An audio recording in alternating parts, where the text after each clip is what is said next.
When I'm in the middle of running a marathon, and someone comes up to me and says, things are going to really be bad up ahead, that's like, for me, the greatest challenge in the world. I mean, I love that.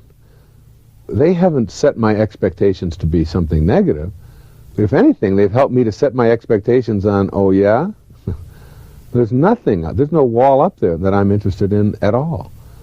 When I play in tennis matches in the heat, in the summertime, down in Florida, people will say, well, by the third set, you're just going to be so exhausted, you're going to be sweating so much, and you're going to be cramping, and you're not going to be... And my only reaction to that always is, that's not for me. That's just what other people do, or that's what you do. You just don't allow other people's expectations to become your own. Other people's expectations, you know, as you become more enlightened, are just that. They're their expectations. Your expectations don't come from what other people lay on you. They come from how you process that. And one of the ways you have to process somebody else's negativity is to just say, but that's not mine. I don't own that. That's not for me. You start to spot that. You start seeing it everywhere, wherever you go. You start seeing other people doing this sort of thing and laying negative expectations on, and laying it on yourself as well. I mean, I can't tell you how many times people come up to me and say, oh, you've written a new book. Isn't it going to be really hard to go out and promote it? Or how do you ever go up in front of an audience of people and talk and do that again and after you've done it already 100 times? How could you possibly do that? And it's like, that's all their stuff. What they're really saying to me is, if that were me, I wouldn't be able to approach this from a fresh point of view each time. How do you do that? That's really what they're asking. And I always respond with that. I've never spoke to this audience before. And promoting this book's going to be wonderful. Well, what if you don't get this show or that show? Then I won't be on that show if they don't want me. That doesn't have anything to do with me or with what I'm doing.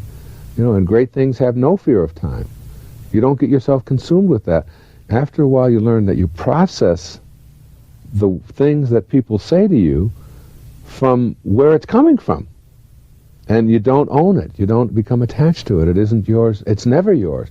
If anything, it just gives you an opportunity to be something even greater than anybody else ever thought that you could become. You see it coming, almost. And you see people subjected to it all the time. I mean, my children very often will come home with, you know, she said this about me, and he said that, and they said I can't do that.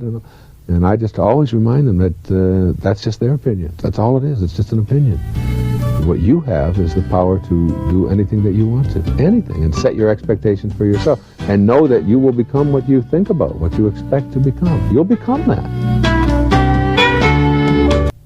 You see, if you have in your mind the idea that something is going to be very difficult, and then you have the choice between doing difficult things or easy things, you're always going to opt for the easy things. It's just sort of the way human beings work. So if, for example, you want to lose weight, and you've got yourself convinced how difficult this is going to be, and how painful it's going to be, and what a struggle it's going to be, and I just don't think I can do it, and I don't know how anybody, you know, could ever have to suffer the way I'm going to have to suffer, and you'll be on your weight loss program about an hour and a half. And then along will come a chocolate bar, and you'll say to yourself, now, which is it easier to do?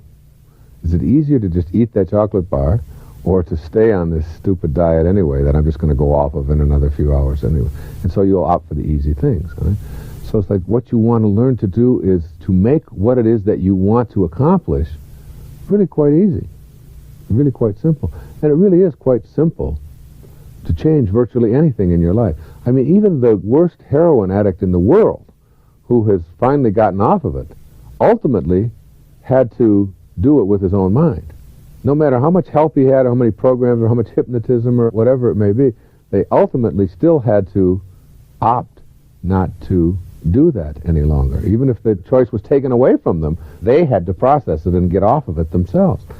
And so whatever it is that you're trying to change, you ultimately still have only yourself to account to. And if you set yourself up to believe that something's going to be very complex and very difficult, I'm working on writing a new book now. If I were to tell myself right now, and I know what's involved in writing a book because I've written a dozen of them, and I know how much time and effort and all, if I were to start out writing a book with that and saying, oh, here's the first page, and I've got to fill 500 more of these, and then I've got to have it edited, and then I've got to go through it, and then I've got to go back through it again, and then I've got to go through the galleys, and it really is a major, major undertaking. You don't do that. I just say to myself, I can write this, and this is going to be fantastic, and I enjoy doing it, and I'll do it one step at a time, one moment at a time, one day at a time. You don't write a whole book in a year. You write it a day at a time. So this is Thursday, and I'll do what you do on Thursday, and so on. And you make it, in your mind, really something that's quite simple. Make things easy. Simplify, simplify. Don't make it some complex thing that involves a therapist and involves having to have all kinds of people change your behavior for you. You can change anything about yourself if you make up your mind that's what you want to do. And if you believe that it's going to be difficult, it will be. You know, whether you believe it's difficult or easy, either way you'll be right. Another one of those secrets of the universe is that highly functioning people look for solutions, never for problems, always for solutions. I don't want to hear problems. How terrible it is. Isn't this awful? I want to hear, okay, these are the conditions. Let's see what can be done to make it work better. Solution-oriented people.